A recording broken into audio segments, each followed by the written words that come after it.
Hey, welcome to this week's Mortgage Minute with Mitch. So not a crazy week as far as headlines go, no major announcements or anything like that, but a couple things I want to cover with you as far as the highlights that we did see.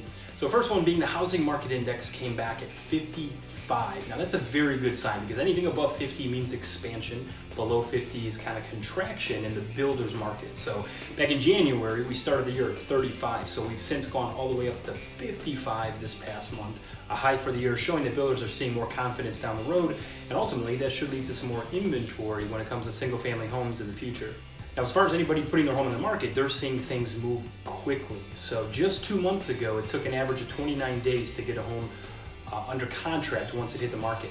Last month, it was at 18 days. So we're seeing a big drop in how long homes are sitting on the market, and almost a third of those homes are selling above list price. Now, one thing to be mindful of, though, is some leading economic indicators. So there's basically an index or a list of things that a lot of people follow to kind of see where the market's heading. You know, these are the things that kind of indicate what's to come in the market. So for 14 consecutive months, these leading economic indicators have been declining, all pointing towards the possibility of a recession. So the last time this happened, 14 consecutive months of decline, was 2007. I'm sure most of you can remember what happened shortly after that. We entered into the Great Recession. So right now, I can't guarantee we're going to avoid a recession.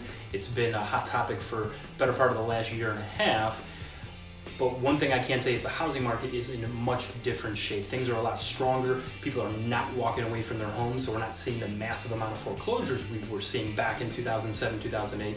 And a lot of that's because of the ability to repay rule, which didn't exist back then.